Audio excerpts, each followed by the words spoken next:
Hello, future toppers! Today, we are jumping into a super high-yield topic for your CUET biology exam, contraceptive methods. And let me tell you, this is an absolute gold mine for marks, so let's make sure we master it together.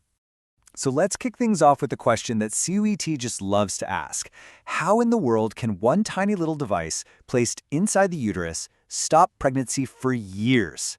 The secret? It's all about understanding the mechanism. And I promise you, by the end of this explainer, you're going to know every single one by heart.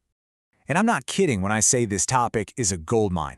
You can expect to see direct MCQs, match the following style questions, and for sure, questions that dig deep into the mechanisms. Getting this right is a straight shot to boosting your score. Okay, so let's start with the basics. We're going to break this all down into 4 really clear sections. First up, natural and barrier methods. You can think of these as the foundational strategies, kind of the OG ways of preventing fertilization. So what's the core difference here? It's actually pretty simple. Natural methods are all about timing and working with the body's natural cycles. No external devices needed. On the flip side, barrier methods are exactly what they sound like. They create a physical wall, using devices to literally stop the sperm and ovum from meeting. 2 completely different approaches. Now, pay close attention because this slide has 2 super high-yield facts. You need to star these, highlight them, whatever it takes to remember them. First, lactational amenorrhea is only a temporary fix, okay? It's really only effective for up to 6 months after childbirth. And second, and this is a classic exam trap, condoms are the only method that also protects against sexually transmitted diseases. Remember that. They love to ask about it. All right, moving right along to our second section, IUDs, or intrauterine devices. These are incredibly effective, and you can bet CUET will test you on how the different types actually work. So what exactly is an IUD? Well, it's just a small, usually T-shaped device that's inserted into the uterus. And the absolutely crucial point here is that this has to be done by a doctor or a trained medical professional. This is not a do-it-yourself kind of thing. Now, not all IUDs are the same. They pretty much fall into 3 main categories.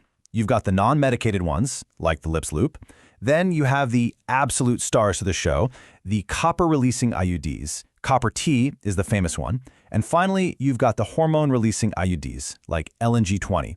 And yeah, each one works in a totally unique way. Let's really zoom in on the all-time CUT favorite, the copper T. So how does it work? It releases copper ions, and these ions are basically like kryptonite for sperm. They suppress the sperm's ability to swim, that's motility, and they reduce their ability to fertilize an egg. Plus, they also kickstart an immune response in the uterus, causing white blood cells to literally gobble up and destroy sperm. That process is called phagocytosis. Feeling a little overloaded with all these mechanisms? Don't worry, I've got a trick for you. Just remember this one simple phrase. Copper kills, hormone holds. Copper kills helps you remember that copper ions kill sperm motility. So, what about hormone holds? Well, that's for the hormonal IUDs, which work by thickening cervical mucus, basically holding the sperm back by creating a barrier they can't get through. Simple, right? Okay, on to our third section, hormonal and medical options. We're kind of shifting gears here, moving away from physical barriers and local devices to methods that work with the body's chemistry or involve actual clinical procedures.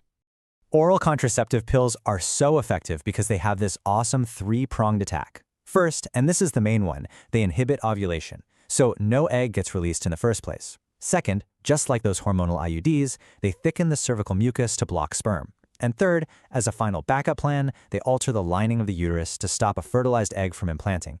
It's like a triple-layer security system.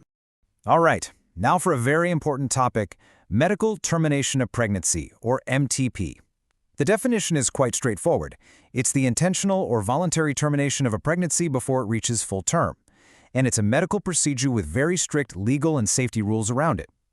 Now here is the most crucial point for your exam. I mean it, the safety window. MTPs are considered relatively safe only when they're done during the first trimester. That's up to 12 weeks of pregnancy. Doing it in the second trimester is much, much riskier. This specific timeline is a fact that gets tested all the time. All right, team, we have covered all the core concepts. So now it's time for the final section, your ultimate exam cheat sheet. This is the rapid-fire revision part, designed to lock all these facts in your brain just before you walk into that exam. Okay, This one slide is pure gold for your last-minute revision. It connects everything we've discussed. Natural methods? It's all about avoiding the fertilization window. Barrier? Just a physical block. Copper IUD? Reduces sperm motility. Oral pills? Hormonal inhibition of ovulation. Feel free to pause here, but make sure you can link every single method to its core mechanism. Let's quickly talk about the traps, the common mistakes that students make year after year. First, don't confuse hormonal IUDs with oral pills. They work differently. Second, please don't think copper T releases hormones. It releases copper ions. Third, never ever forget that only condoms prevent STDs. And finally, absolutely do not assume that an MTP is safe at any point in the pregnancy. Avoiding these simple mistakes will save you precious marks. And so we end with this question for you. After everything we have just covered, which method's mechanism are you most confident you're going to see on your exam? Think about it. Because whether it's the copper T, oral pills, or barrier methods, the great news is you are now totally prepared to tackle any question they can possibly throw at you. Now go and ace that exam.